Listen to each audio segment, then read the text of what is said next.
Money in the Bank season, baby.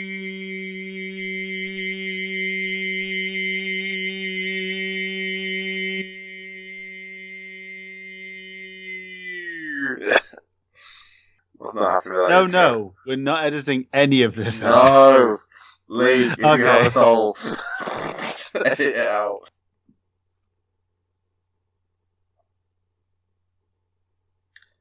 Hello, everybody, and welcome to the SteelChair Shoot.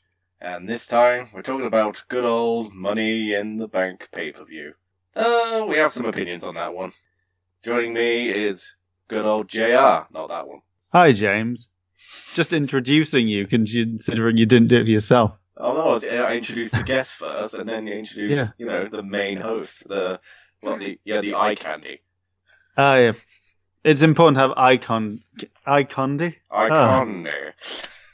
We're doing well. Do we want to do this again, or just cut this bit out? No, this is the one. This is the one.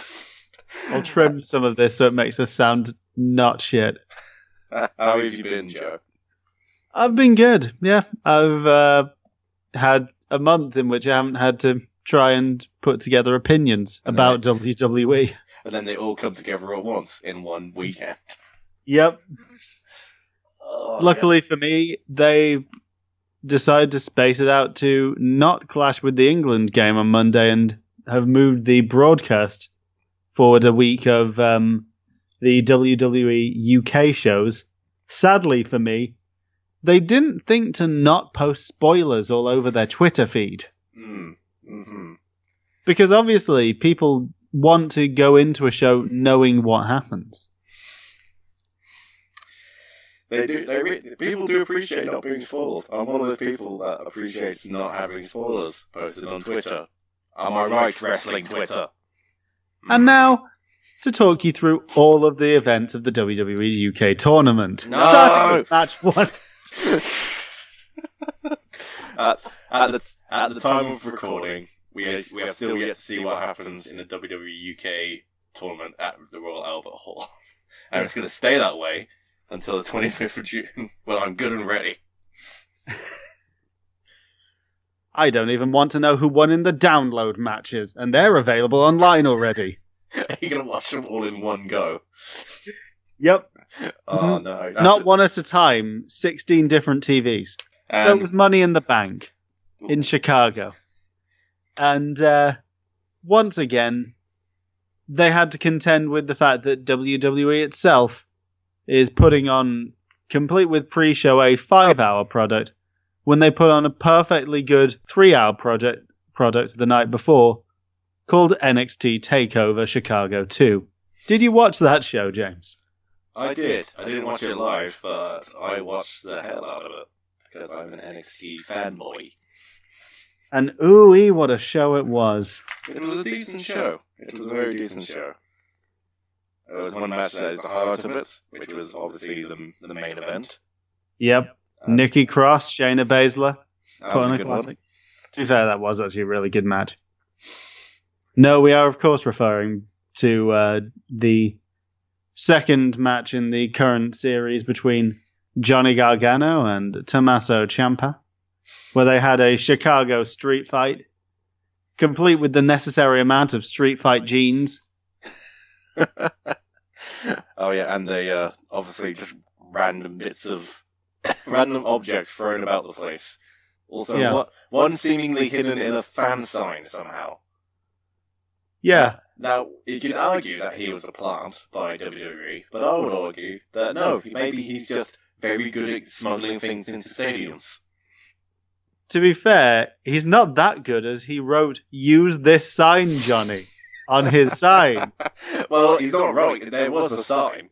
It was he just didn't specify the thickness of the sign. Also, surely the hint would have been if he went through the metal scanners and they're like, your piece of paper seems to be setting off our metal scanners.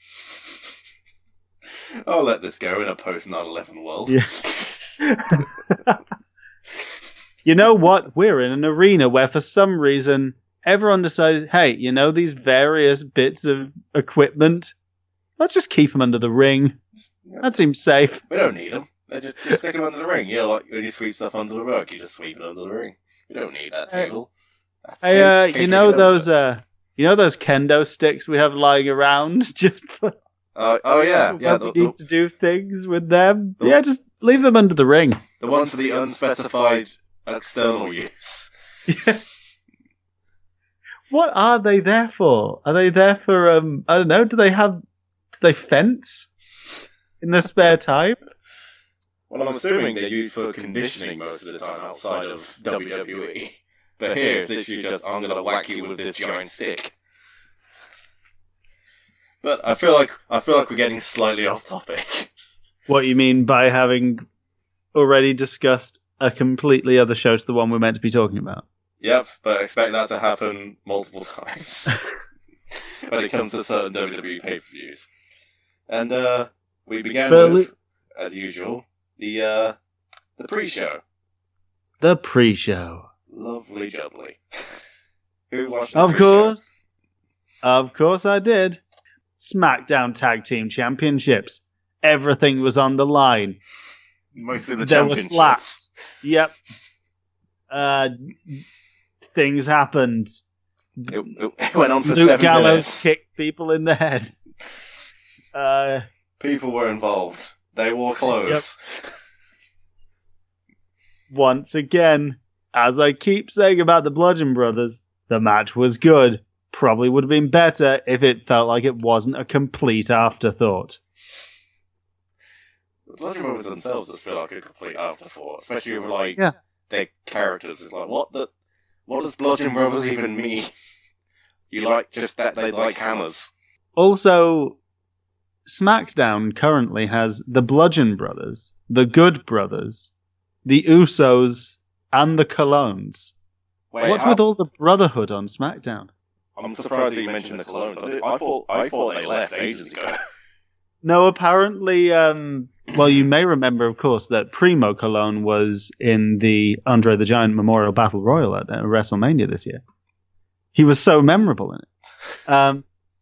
But no, Epico Colón, I believe, is currently injured. Get well soon, Epico. And as a result, obviously, we haven't really seen Primo on TV because they haven't really considered the other Colón to be that much of a priority.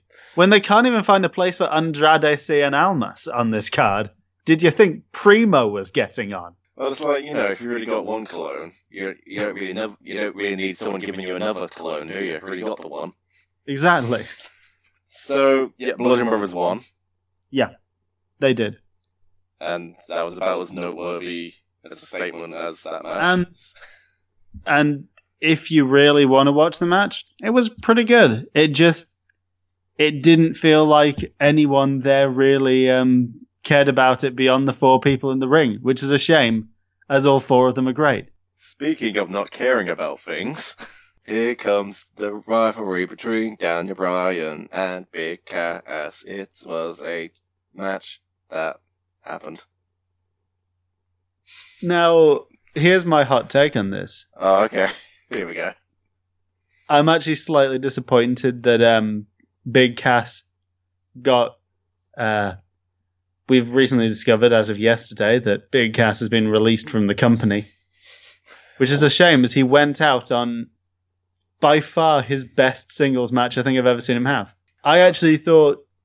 It didn't feel like, really, it was a match where the one thing that hurt it was you felt like Daniel Bryan was winning it. That it didn't quite make him feel like he was in jeopardy. But at the same time, I thought that it made Big Cass seem like enough of a threat that, 1 or 2 matches down the line, he might be able to put someone in jeopardy. And yeah, they seem to have just decided, well, we're keeping him around until we've got this over and done with, and then we'll get rid of him once he doesn't matter to us anymore. And, I'm sure he's done something worthy of being fired if they've done it like this, considering he didn't even get the Future Endeavors treatment. Just Big Cass, a.k.a. William Morrissey, has been released. Well, that's it. Goodbye and good luck. I don't remember saying good luck. I'm just hoping that if Lee's editing this, he's currently got the image of Big Cass where he looks like a rat. What, you mean every image of Big Cass? Pretty much. Who could forget Dear Rat Boy? I went into this match expecting just to be bored, and that's not an offense to Daniel Bryan or Big Cass, even though I will say Big Cass's matches themselves have not been greatly entertaining to me. But I was pleasantly surprised by how well this actually turned out. I mean, it wasn't fantastic, but it was at least, entertaining. Mm. And the thing... So you go. No, you go ahead. I was going to say I was just kind of happy that this sort of feud ended in a way that was kind of put Daniel Bryan in a better position, because he's been Big Cass has been putting him down for what feels like a while, or had been putting him down for a while now, and it just feels good now that I've got him into a better position and maybe starting to move Bryan up the card a bit more. Yeah, I will say what I did appreciate though about this was, if you listened back to our last podcast, which what show was it last? It was Backlash, wasn't it? It was Backlash, yes. I've put it out of my memory that much. Backlash. I criticized that Big Cass's problem was that he seemed quite limited, but he hadn't worked out what his one thing was. It did feel like in this match, he'd worked out, I'm really quite good at big boots. What if I just keep big booting him?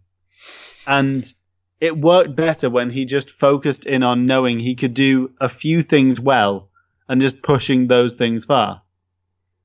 Because if you look at a lot of the popular wrestlers, especially of the indie darling clique of your Cassius Ohno or your Chris Hero, who mostly did actually also do big boots, does elbows, and various other variations like cyclone kicks, spinning elbows, things like that. Look at Walter. 90% of his matches are chops and power bombs. It's not that you have to be able to do everything. It's just that if you focus in on one thing, make sure you focus in on it and make it really good.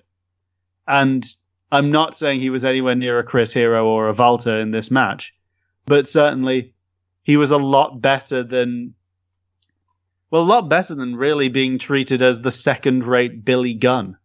Joe, I don't think you get the complexity of his character. You see, and his rivalry. See, Big Cass was very big. He was very big. And Daniel Bryan, well, did you know he's small, especially compared to Big Cass?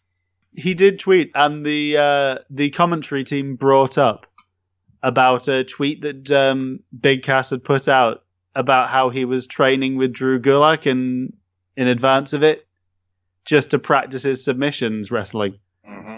And I honestly wouldn't have been mad if he'd won, purely on the basis that Drew Gulak had taught him how to be the best at submissions.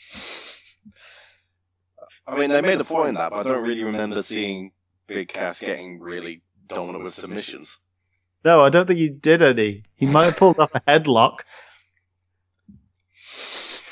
But you know what? He gave Drew Gulak a $5.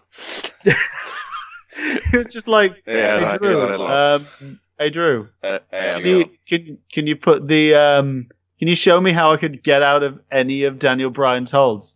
No, not really. Okay, yeah. Bye. It's like, well, I'm kind of busy for like the UK tournament and stuff. Got to prepare for that. Yeah. Ooh, I've got a big match coming up against Gentleman Jack Gallagher. I hope I win that. In the this consistency. UK tournament. I'm implying I haven't seen the download matches. Available on YouTube now. We're not sponsored by Download. I wish. Oh man, imagine that. I mean, we need to get some PR salt on that one. Speaking of... Also, if you're listening, ModCloth. I was going to say, speaking of PR, in the negative kind, the rivalry between Lashley and Sami Zayn. Oh, was that match next? Yes, that match is next. Now, before we get on to the match itself, do we want to talk about Bobby's sisters? See, the thing is, Bobby has sisters, and he loves his sisters. I don't know if Sami Zayn has sisters. Why can't they just book him properly? They have to look. It's for anyone that's watched Impact, not Impact. That's a completely different thing. They know what Bobby Lashley is capable of. They know he's able to pull off this, badass mixed martial art character. But they're Bobby's sisters? Really? It's just... No, see, we're not quite getting the complexities of their storytelling here. Because, see, Sami Zayn has revealed that Bobby Lashley has sisters. No, that seems to be the story. I don't get it. It seems like they've managed to... Is Vince still annoyed that he got his head shaved by Lashley? Does Vince not realize that this is all pre-planned? Is this all just his way of getting back at Lashley for him and Trump shaving his head? I mean, if you can't shave the president's head, you can sort out the next best thing, I guess.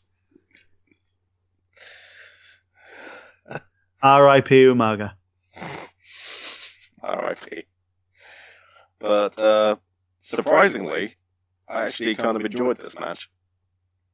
I didn't think it was too bad in terms of, it was only 6.5 minutes long. And, it did what it needed to do. It didn't really overstay its welcome. Had some fun moments. I mean, I do like Sami Zayn as a heel is still one of my favorite things in WWE right now. I will say, in the early sections of this match, when it was just the bell had rung and Sami was rolling out of the ring and avoiding getting near Lashley and taunting, getting back in, then rolling back out, I did start to think that somehow this was going to basically be the same match as Kevin Owens versus Goldberg. Canadian heel who spends ages stalling before approaching Powerhouse, who uses spear as finisher. Except for Bobby Lashley doesn't use it there. But you wouldn't think WWE would repeat themselves. Nah.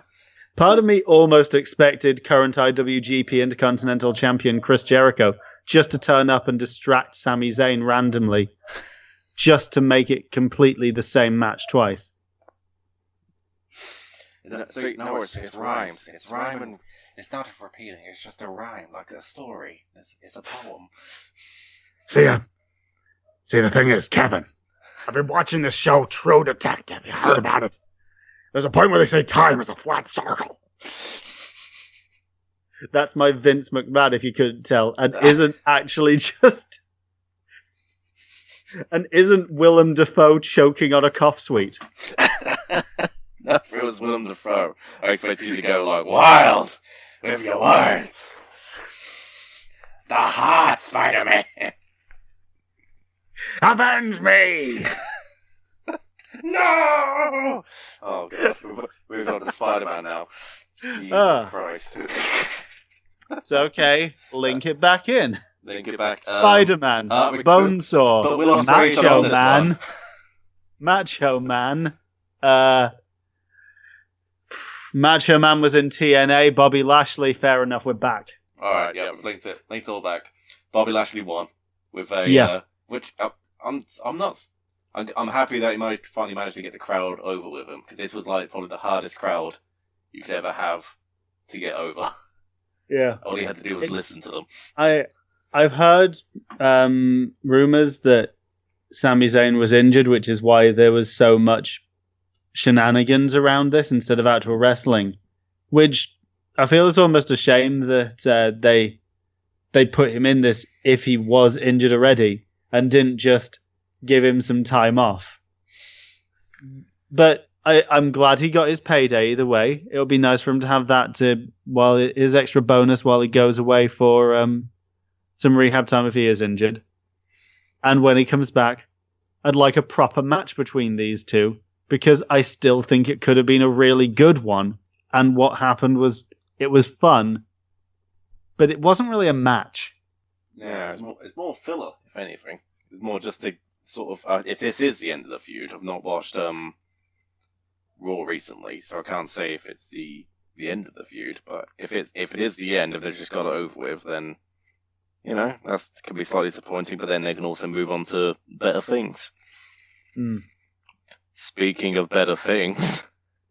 Also, speaking of developments from this week's Raw, it's the Intercontinental Championship match as Seth Rollins takes on Elias. Put it down, baby. Put it down, Joe. Yeah. I thought there was a lot to enjoy about this match. I'm still not fully sold actually on Elias the performer as much as I'm Elias the character. I feel like he's one of these ones who he puts on some great segments, but I don't think he's yet really had one standout performance to say this is a guy who could be a future leader of the company. But I thought there was a lot to like about this match. Obviously, Seth Rollins could sell anything at this point, I think. And I think the story of it where early on, I may get these two body parts the wrong way round, so forgive me if I do. You never want to do that. Elias started off working over the neck, and then Seth started to get a bit of momentum and tweaked his knee, which of course has caused him problems before. Sunset flip on Kane, causing him to have to relinquish the world's title. And so Elias then moved from neck work to knee work. And I thought that was quite a clever way to take it, of showing that Elias has this viciousness, this ruthlessness that is more than just him being a beloved comedy character, that he is quite a nasty person willing to exploit weaknesses. But beyond that, I think it was good, but it just, for me, never quite managed to hit a peak of really working out what kind of match it wanted to be. It wasn't one of the more memorable encounters of Seth's Intercontinental Championship defenses so far, which he hasn't put in a bad one from the ones I've seen. But at the same time, this wasn't one of the more near classic ones. But what were your thoughts? Yeah, I would agree and say this is not the best Seth Rollins Intercontinental match. It's possibly one of the weaker ones, but I still enjoyed it. To me, it was close to being match of the night until another match came across, which we'll talk about later. But I thought it was quite fun. The first half of this pay-per-view, I wasn't expecting.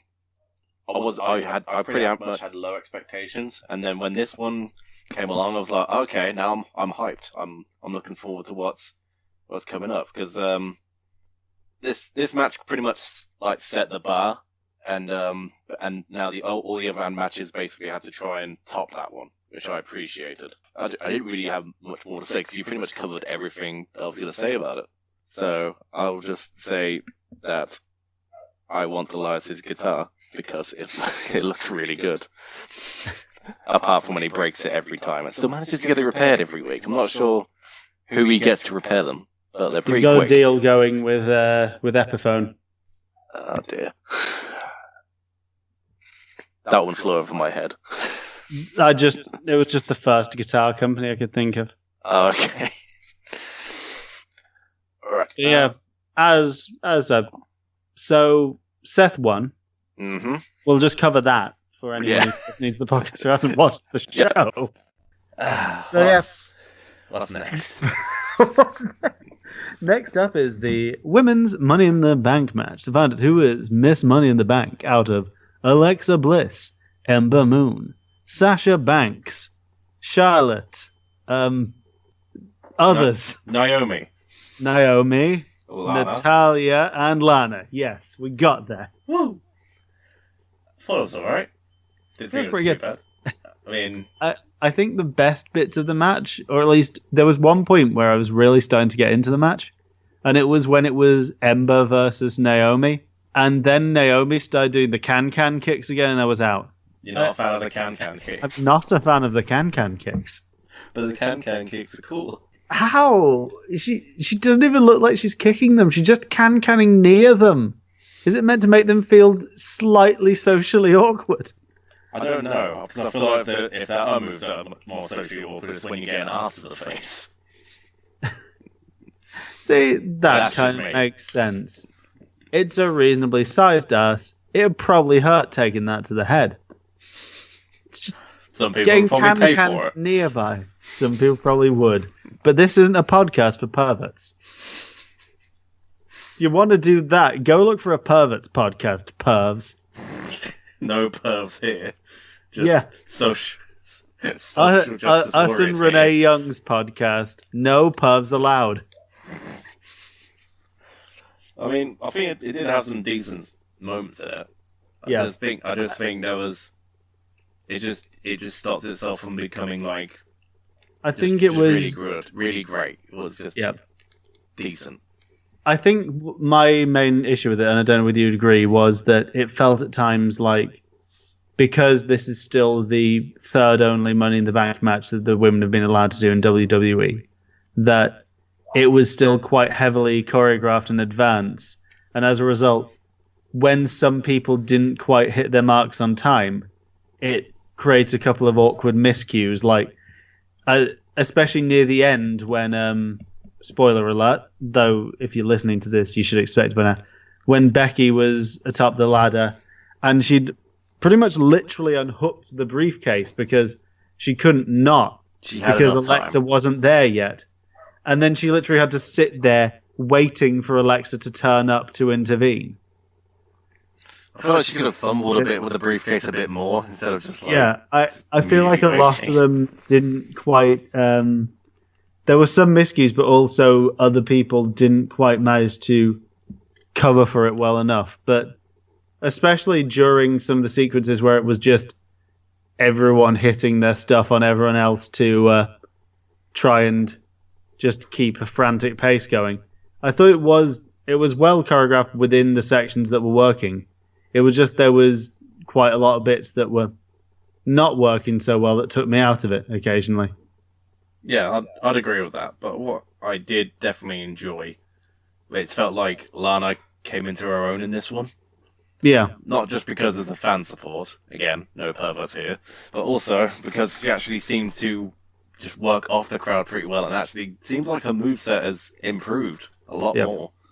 Also, props to Lana and Ember for Ember allowing her to hit a face buster onto a ladder. Definitely. There was some like, how'd they get out of that one safely moments. Yeah.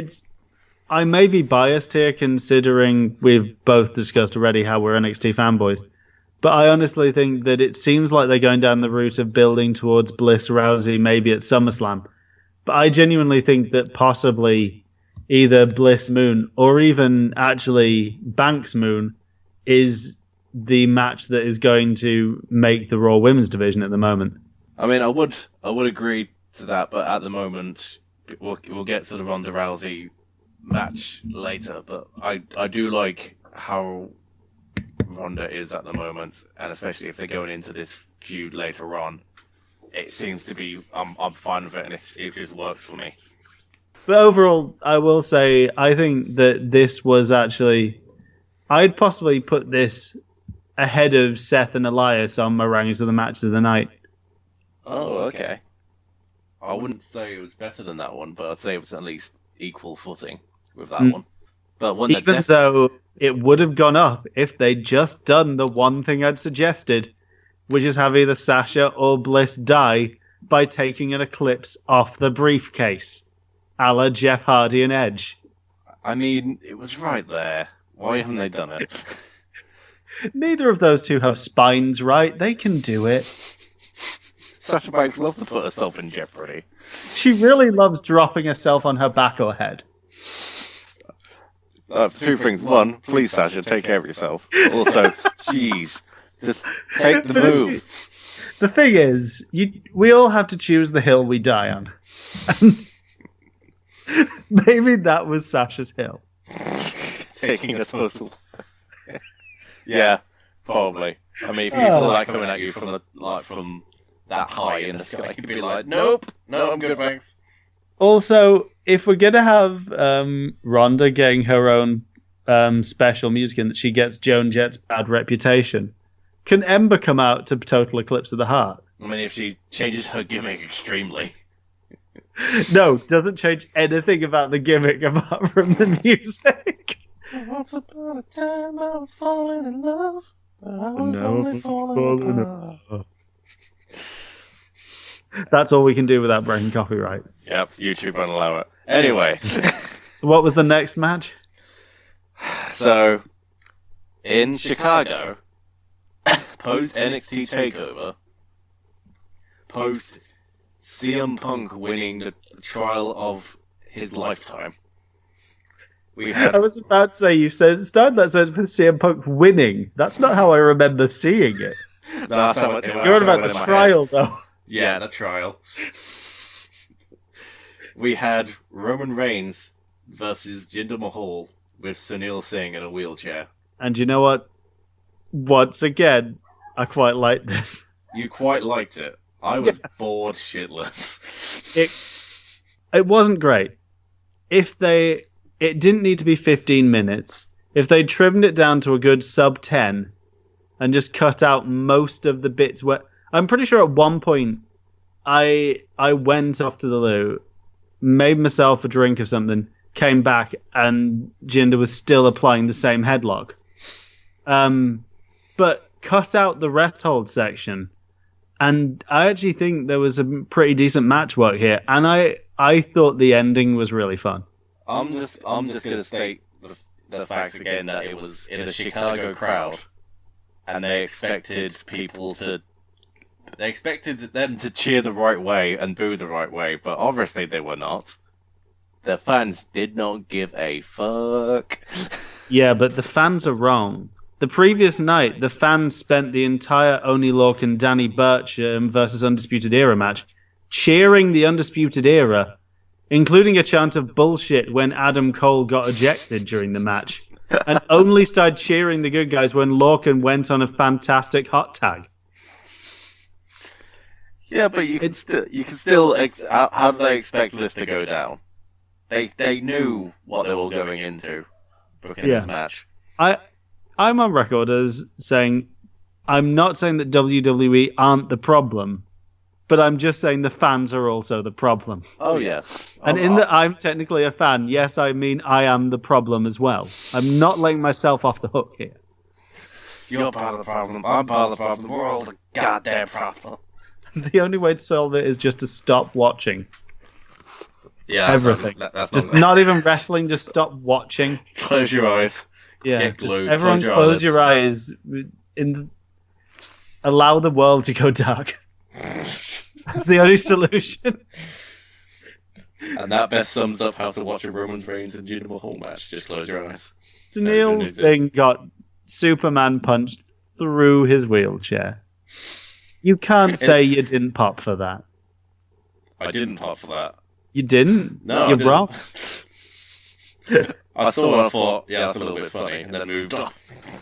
Because it was just like a full-on bloody like pratfall. Just whoa! Just, exactly. I miss when the Singh brothers were a tag team for like a hot second. On you mean for the first match of 205 Live and then never again? I miss that because I liked them then. You missed the first 10 minutes of the first episode of 205 Live. That's what you miss. Yes. I don't like what they're doing now. I want to cheer them because they had when they did their whole. Okay, this is a very off-topic thing I didn't think I'd be talking about today. When they first came up on 205 Live, they had that whole intro package, detailing like their characters and who they were and why they were there, saying like, their grandfather was a wrestling fan. And we're the Bollywood boys. Yeah, we're here to bring Bollywood flair. Why are we 1930s radio announcers? I don't know. When in Bollywood did that happen? Well, I thought I'd just go for an accent that wasn't going to be construed as racist. I mean, it's the same. You same. Can't say that I was being racist to 1930s radio announcers. No. Also can't say it was accurate to the topic. But Okay, to get back on track, this match wasn't that great to me. I didn't like it that much, and they should have expected the reactions. Clearly, they've had years to know this. Though I will say, while I've been, I think, the only person to enjoy both this match and the Samoa Joe match, please don't let them be putting us back on the road to Reigns Lesnar at SummerSlam, because my God, I can't take that a third time this year. No, I've had too much, man. I need a rest. If that happens, I'm saying this now so that people have evidence to prove it. If that match happens, SummerSlam will be my last wrestling podcast ever. I will quit wrestling podcasting. Oh my God. If that happens. You can't leave me on my own, because I know that's definitely going to happen now. This is just your resignation. It's my pre-resignation.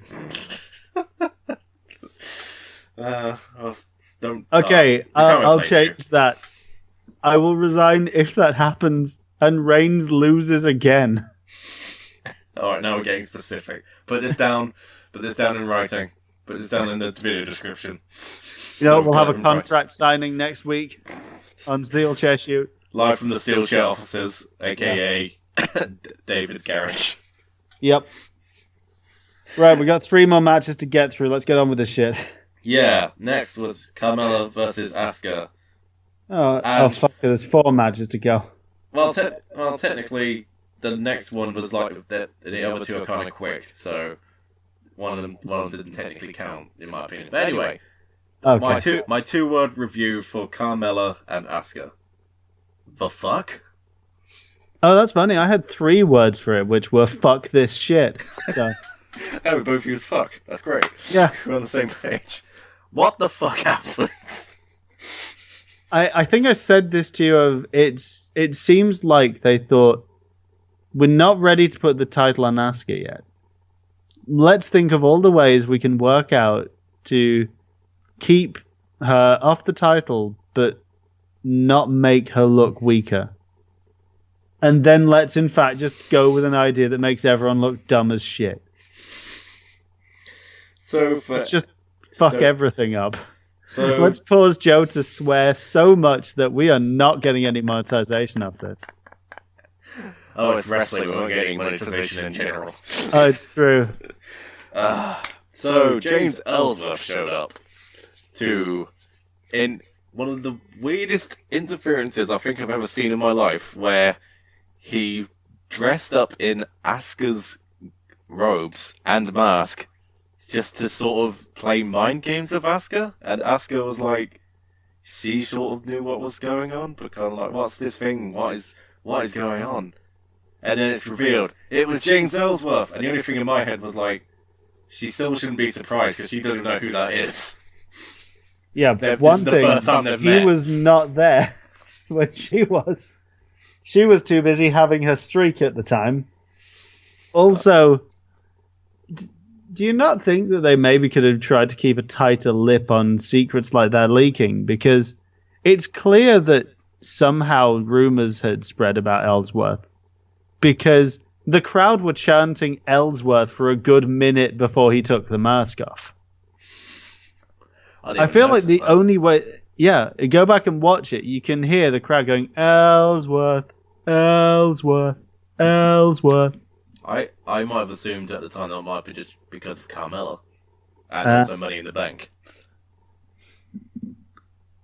There may have been, but yeah. But I feel like if they had it be, he'd turned up, started dancing about in the robes, and then Carmella had come from behind and done the quick roll-up, ha ha ha, I just beat Asuka thing. That would have been fine. But instead, they had Asuka stand there staring at him for a good minute and a half or something, confused by what was happening. Then he pulls off the mask. Carmella goes for a thing. Asuka says, piss off. Then she goes back to staring at him. It's like they thought, what if we took a bad ending and just, how can we make it worse? Times it by 2. I mean, doing the same bad ending and did it immediately afterwards. I mean, I'll say this was bad. But the gif of James Ellsworth taking off the mask and winking will be in my phone memory forever. Because that is now one of my favourite reaction gifs. Oh, Ellsworth played that moment for all it was worth. I am not criticising Big Jim here. No. Big Jim. Big Jim. That's his gimmick now. That's his new gimmick. Okay, SteelChair first. As long as it doesn't go back to the whole him being brought round on a collar and barking like a dog thing. Because that got weird. I mean, I've not watched SmackDown today, so I'm not sure what the situation is, because last time we saw Ellsworth, he got super kicked by Carmella, didn't he? Yeah, and abandoned. Becky Lynch had a street fight with him or something like that. He lost. And then Carmella said, "Go away, you fail me." You failed me. Away with you, Ellsworth. I really hope it ends up being a thing like when Great Khali came out at the Punjabi prison match with Jinder, where Ellsworth just turns up for that one night and then declares himself women's champion randomly and then is never mentioned again. Oh, God, don't. Until the second greatest Royal Rumble. I think the thing that holds this match back for me is like a definitely huge sticking point for me is that I at no point in this match did I believe that Carmella was a decent opponent for Asuka, or at least could actually fight Asuka. You know what I mean? They didn't make me believe that she could handle a fight with her. You know what I mean? Yeah, I felt like almost it was at the point where I was more ready to believe that they would have done an Asuka special, and she just kicks Carmella in the head, pins her 1, 2, 3, leaves in 10 seconds. Yeah, and your champion shouldn't feel like the person who can be beaten in 10 seconds. She feels like a squash opponent. She feels like, not as bad as, say, someone like Kurt Hawkins, but like just above that level where she talks too much trash and doesn't have enough in-ring skill to back it up. And I think they try to compensate for that by having a winning screwy finishes, but it just doesn't really work for me, to be honest. It was at this point in the night I began wondering one major question, and that's, wasn't the Deleters of Worlds versus the B Team meant to be on this card? I can't remember that. I could swear they said that when they won a match for the number 1 contendership, that it was meant to be a match at Money in the Bank. And then that match didn't happen. Got deleted. Pretty much, I don't remember. Did you know that Bray Wyatt and Matt Hardy are still the Raw Tag Champs? Yes, I'm still happy about that.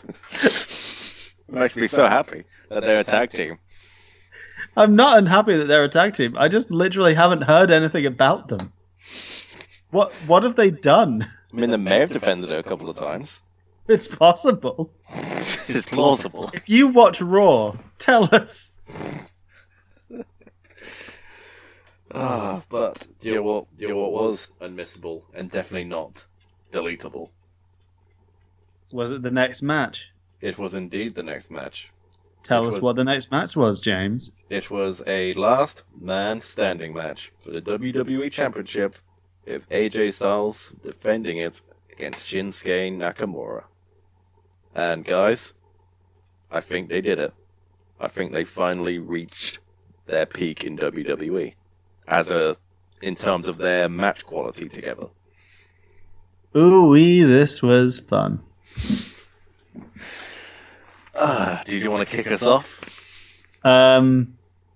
So, I think I don't know whether this has been discussed on the pod so far, but my main trepidation about AJ Styles has been that I struggle to find him a sympathetic babyface, purely because I'm aware that this is also the guy that was the gay community. And he seems like he might be a bit of a shoot knobhead, even if he's a kayfabe good guy. But even with that in mind, I still thought that this match was, it was as good as I think we're going to get from them. And honestly, it was that rare thing, which is actually a match which was as long as it was that felt like it really needed to go that length. Because at this point, there are going to be some people who I'm sure will be complaining that after all of this, it's not great that they still don't have the faith in Shinsuke to put the title on him. And to an extent, maybe I am one of those people. Except for when it took them 30 minutes to even reach a conclusion to it, it's quite clear that they aren't just saying Shinsuke isn't good enough for this. It's just saying, in this one instance, AJ was that bit better. And just all throughout this match, there were so many wonderful things. From the moment where Shinsuke went for one of his classic tiger uppercuts to the nuts. In fact, I'm going to start referring to it as an upper nut instead. And AJ, or Aj, as we should just be referring to him for time. We shall not. Aj just dodges out of the way. And Shinsuke is just there holding his arm up in the air on the floor, looking almost a bit surprised that it didn't work again. After the 17th time. Yeah, because you know what? Aj fell for it times 1 to 16. Why wouldn't 17 work? Why not one more? And then it feels like the last 10 minutes took place on the floor. And you know what? It was some of the best on-the-floor brawling I think WWE's had in ages. Especially the finish, I thought was great because it was the biggest spot of the match. And why try and build to something bigger than that? It's definitely one of my favourite AJ Styles spots in WWE so far. Yeah. I'd actually put this up there personally with his matches with John Cena. Yeah, I'd agree with that. I don't know in which order, but it's definitely up there. It's just for me, it does feel like the ultimate culmination of this rivalry. Even though it did take us a while to get to this point. Yeah. I mean, 6 matches. I mean, we were asking for it, and then WWE just went, "All right, there. Now have 6. Now go away. Leave me alone." You wanted your dream match. You wanted a 5-star match. Well, you've got at least 5 stars over these 6 matches. Fuck off. They all add up to 5 or something. Who cares? Get out of here. Yeah, you add them all up, and somewhere around here, it's probably like fucking 18 stars, you shit. Fuck off, Kenny Omega. Go play Street Fighter with the New Day. What I did really enjoy is similar to the Tommaso Ciampa and Gargano match, is that the history and at least the rivalry was clearly shown. And the tension between them was just so clear, and it's so obviously not clear if that is like shoving it in your face, but it was still subtle enough that it was fun to work in why they were acting this way, or how they would react this way to this certain thing. Especially, it was again towards the end, towards the final spot, when Nakamura got up just before 10 and just leaned up against the announce table and just did his trademark, "Come on!" Like he still wants more. And then AJ just full on just kicks him in the nuts. Probably like the hardest kick in the nuts he could have ever done to Nakamura. I feel like there was a certain point during this match where I'm pretty sure we actually got somehow, I think I'm going to call it a quadruple turn, because I'm pretty sure they somehow, over the course of this match, both of them swapped back between heel and face twice. Yeah, there was several bits where it's like you can understand where they're possibly be heel or face, but I guess in this sort of scenario, it's almost justified because they brought each other to breaking point, so the other will try anything they can to get over. Yeah. So the question is, after this match, where do things go now? Because I feel like you've got to take Shinsuke away from the world title picture for a bit, just because otherwise it's starting to get a bit repetitive. You got to see him training in the gym, training those uppercuts. So, do you think we're going to see him trying to destroy Jeff Hardy's nuts for a while, or where does he go from here? Well, I mean, it'd be a bit cliche at this point if all he does now is just uppercut people in the nuts. It felt like it wouldn't feel as special, you know? No, I feel like now that he's successfully hit AJ's balls enough time to make sure we prevented the next Hitler, he's got to move on to some other thing. The next phenomenal one. Yeah. I'm keeping this going of the thing that piece of fan booking I saw of I'm seeing it as Shinsuke was the good guy and he's just a time traveler, hence his outfit, and he's here to prevent Hitler too. Well, he is the champ that runs the camp. But yeah. If we weren't getting demonetized then, we are definitely getting demonetized now. Okay, come on. Should we just get on with it and talk about what's the name? I'm judging from Ronda Rousey and Nia Jax. Judging from your tone of voice, you're not a fan of this one. I like both of these people. This is Nia Jax versus Ronda Rousey for the Women's Championship. It was fine, I guess. They both look good. Are we going to talk about this match separately from the mini match that followed, or? Oh no, just talk about them together because they might as well be. When was the last time beyond Nia Jax we saw a sustained run from anyone with a women's championship that wasn't white and blonde? Even if Ronda Rousey had won this, it would have been another blonde white woman. Okay, what about if they're not blonde?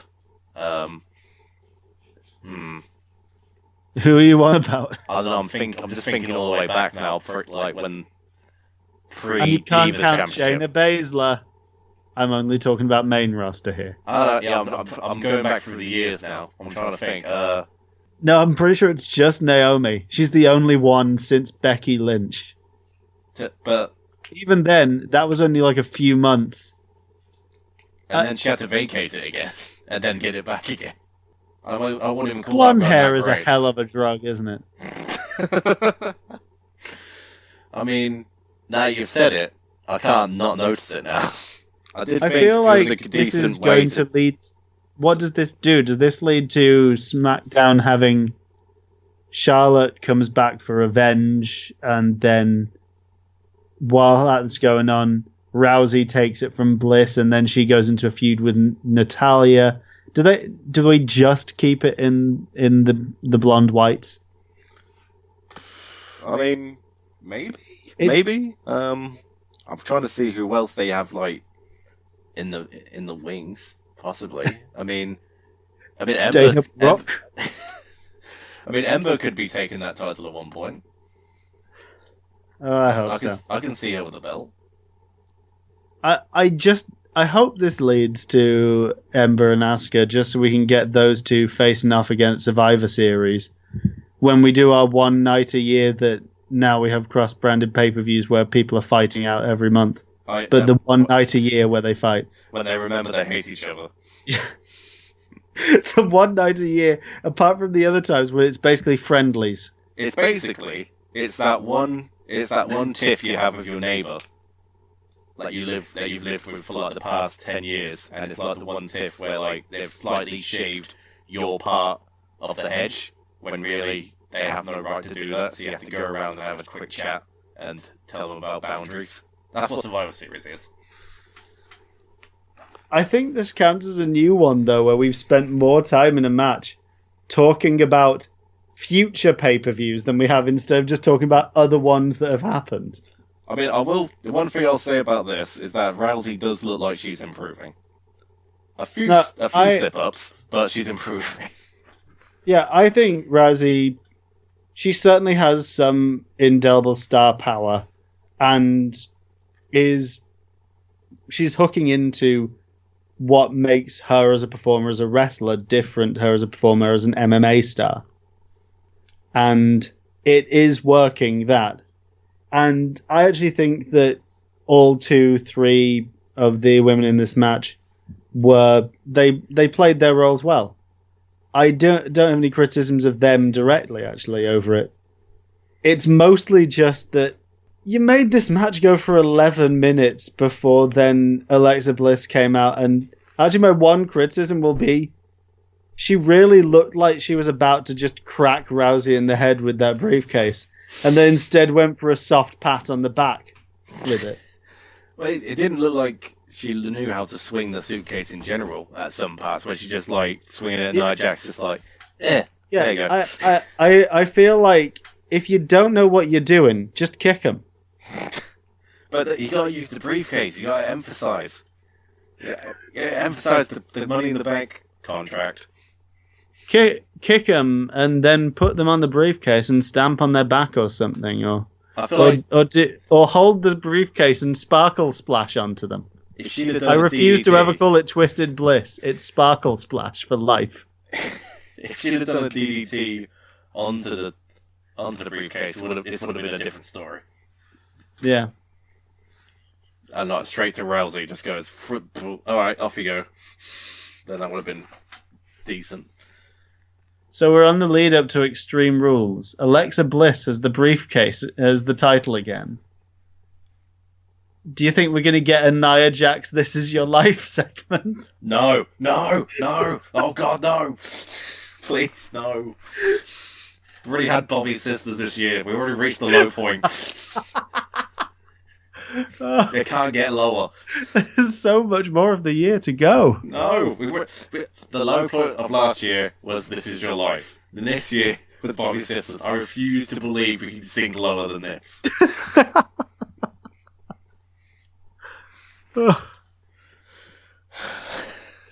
It's just triggering, you know.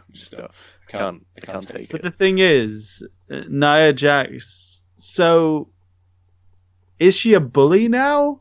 Don't get me started. Or is she anti-bully? They honestly, they don't know. And if they expect us to know, then they're shit out of luck. Because this whole anti-bullying thing was thrown out the window immediately as soon as Rousey got involved. And they were like, oh, okay, now we need to make Nia Jax a big scary villain again. And then make her sympathetic just after the match finishes for Alexa to get the win. So they literally just took the papers and just went, for it, whatever. Just fuck it. Just keep going. I get that Rousey, this is only her first ever actual... I think it's her first ever singles match in a wrestling ring, let alone actually her first televised one. But at the same time, if that's the case, you don't have to immediately put her in there with someone who's a villain. Because at the same time, I don't think I heard any boos for Nia. I don't think their technique worked here. It literally would have worked better if they'd stuck it as Nia has challenged Rousey to this to prove that she is just going to go straight for the person that she considers the biggest threat to try and show that she is better than them. They had that story beat right at the beginning, and that was fine. What happened to mutual respect? Mutual respect can work in a wrestling match. Especially in this scenario, because that would give Alexa way more boos if she was just ruining like a fairly decent yes, we're gonna have a good fight. We'll see who comes out on top. But no, they had to overcomplicate it.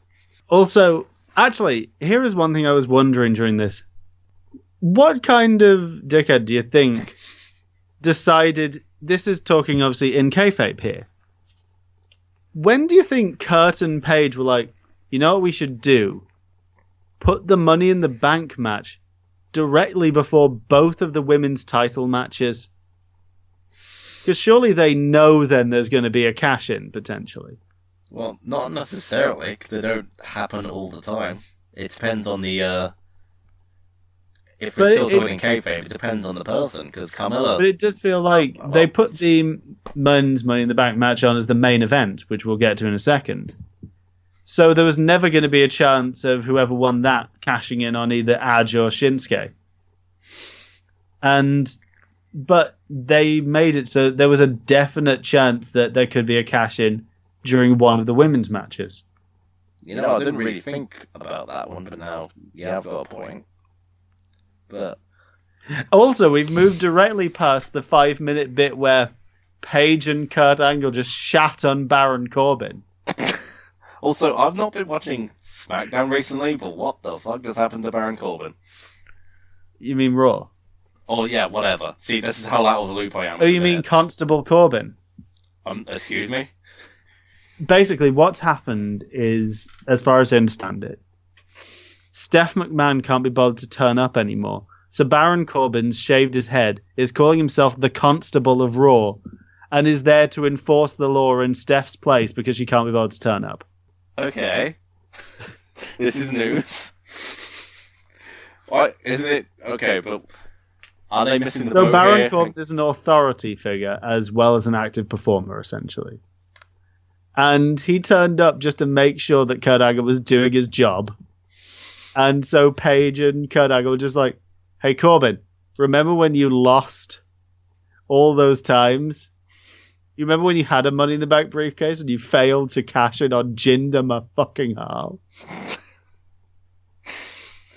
I mean, to be fair, that one will hang over his head for years to come. And that wasn't even his fault, technically. But why don't they call him Corporate Corbin? No, he's the Constable. The Constable, for God's sake. To be fair, it does at least now allow us to do the "Oh Jeremy Corbyn" chant, but as "Oh Constable Corbin."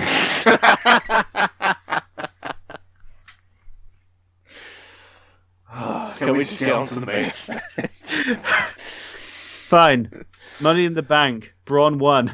Okay, bye.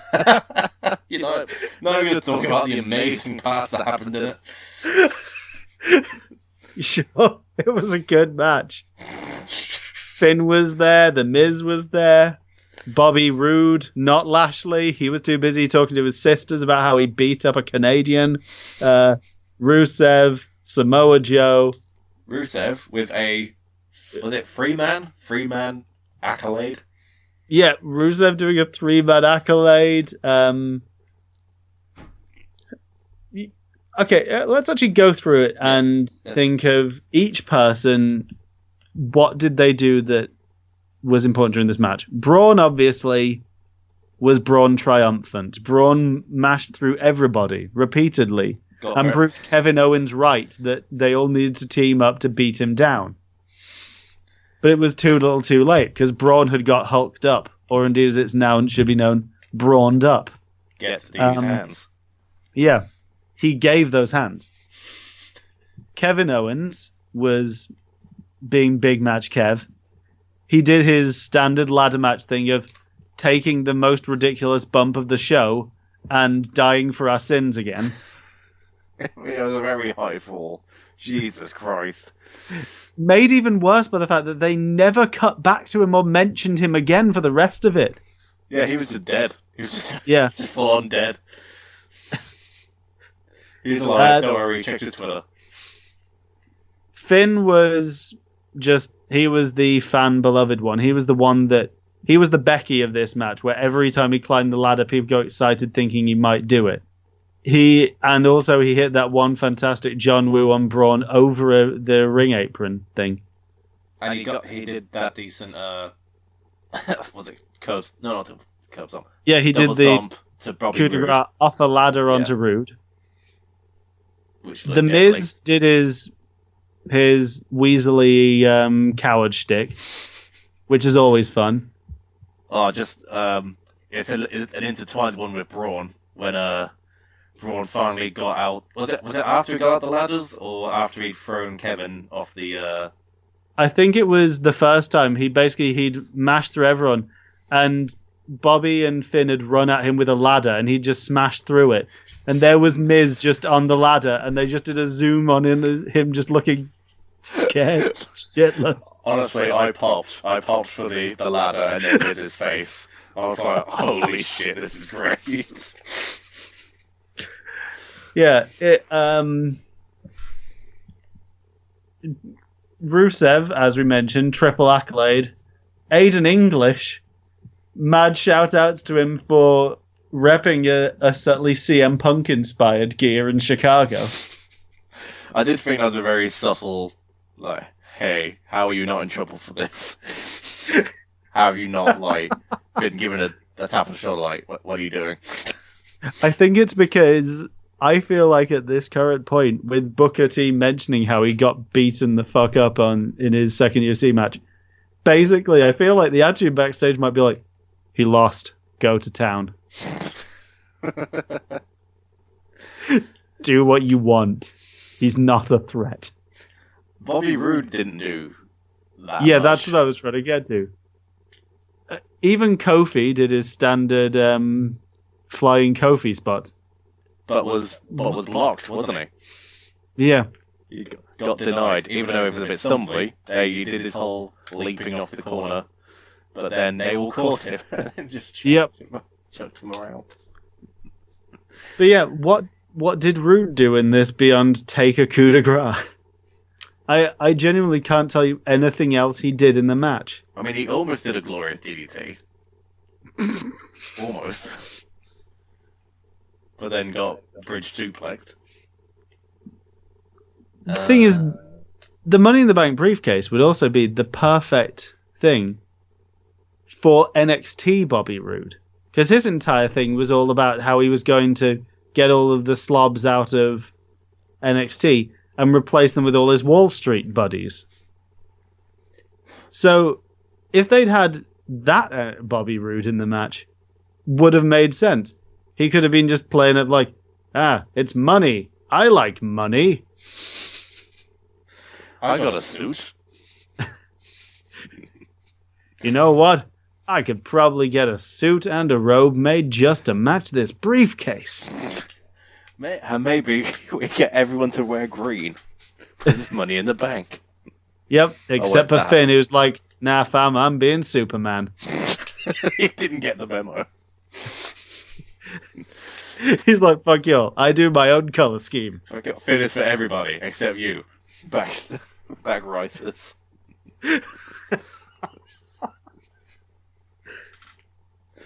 Come back to me when you've got some good writing. Then I'll wear your colour scheme. Until then, Superman.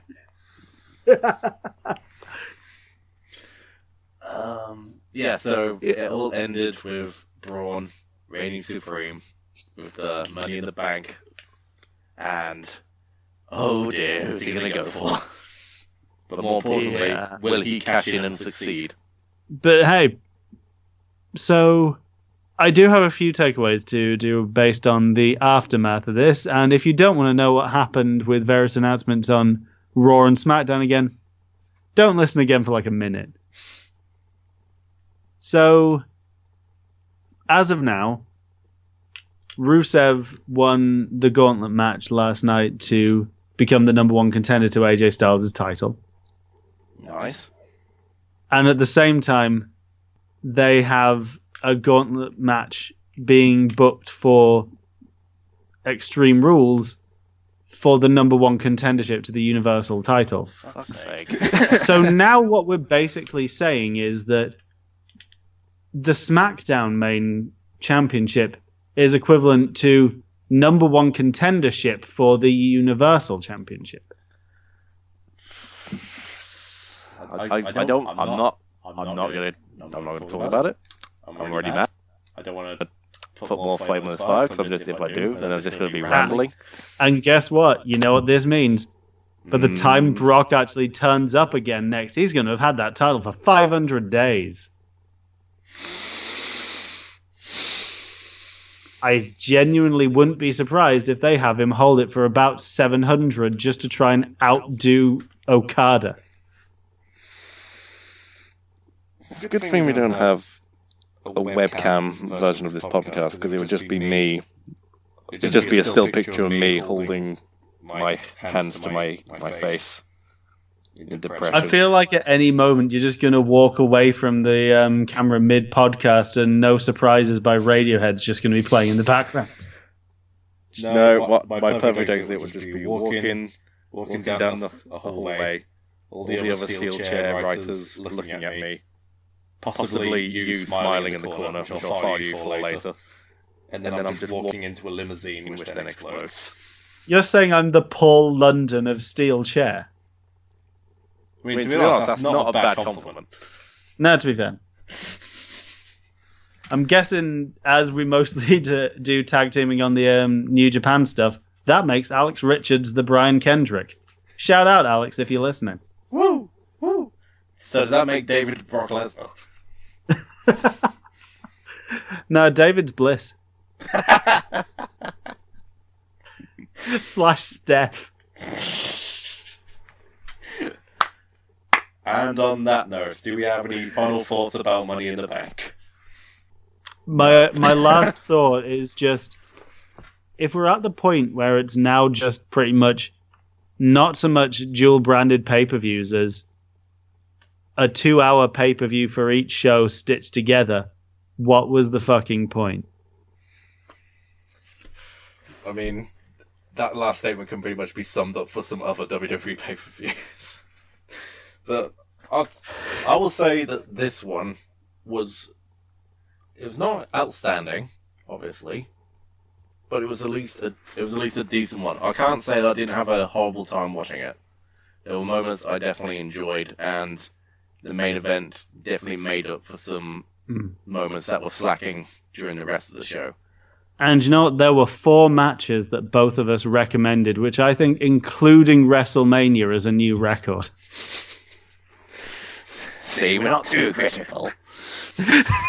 We liked 4 out of 10. We like wrestling, we swear. 40%. That's not bad. That it's not quite the 66.6% that Meatloaf would require to prove it ain't bad. I mean, do you ever get just a bottle of squash that says 20% juice? I mean, we're at least 40%. That's still decent. We've still got a decent amount of juice in this. But hey, talking of 100% juice, Cow Palace show for New Japan, Jay White versus Juice Robinson. That's going to be good. See, Joe's head is already in New Japan. That's how far gone he is. My head's always in New Japan. It's my happy place. You're already thinking about the G1 climax and how many matches you have to review. Yeah, and to be fair, I do not care. I genuinely feel like any match from Block B could be my new match of the year. Yes, even Toriano versus Tama Tonga. Well, to be fair, I'm looking forward to that one as well, and most of the B block in that one. Yeah, I'm. Yeah, to keep not mentioning WWE, but oddly, the thing I'm looking forward to most is gonna be Minoru Suzuki murdering Hangman Page. Who hangs the Hangman, James? Who does hang the Hangman? That's my closing thought. That's your close. Did we want to, before we end the podcast, did we want to briefly mention the Omega Okada shaped elephant in the room? That's been here for quite some time. Just a brief review, a brief opinion on what went down. So Dominion was a lot of good. Just all the good. It was no criticisms. Every good was there. No criticism whatsoever. Oh, I would have to disagree on something. No, I do have some criticisms. Putting the title back on Big Michael. That one. And not on Almighty Lord Taichi. Almighty Lord Taichi.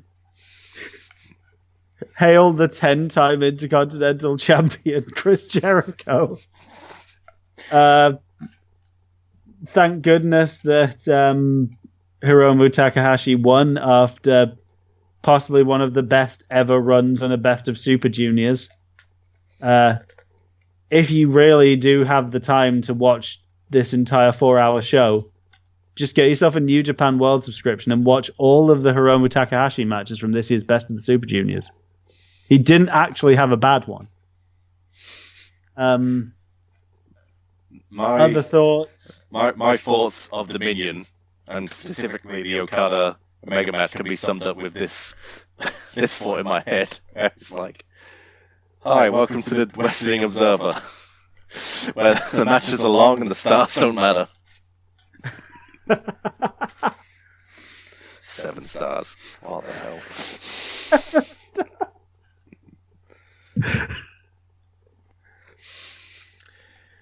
So, this is why we don't give match ratings. This is why. Because they don't matter. But quote me on this. Match ratings are bullshit.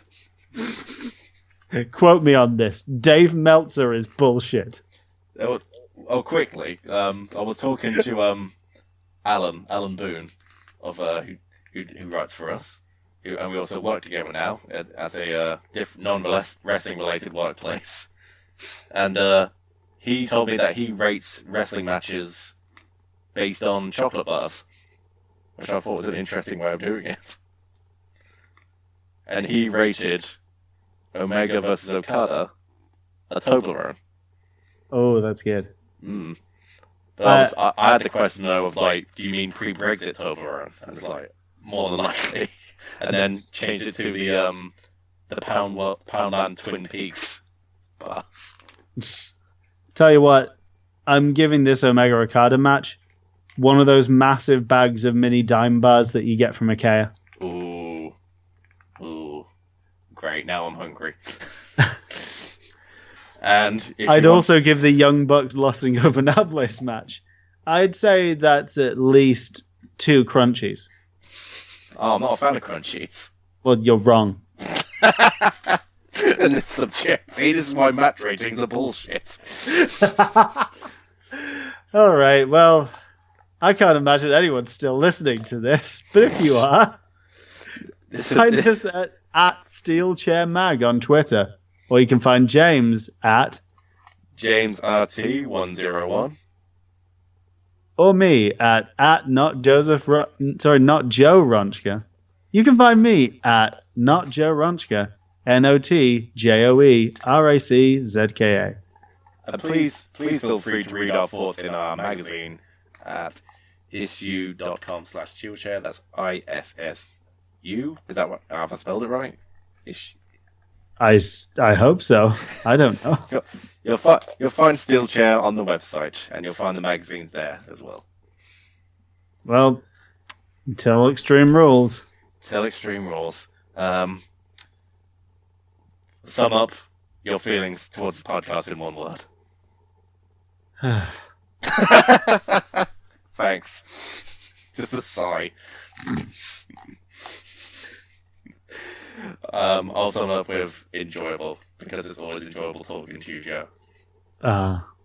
See, we end on a happy note. Yeah. Hope you have a good day, everybody. Bye-bye.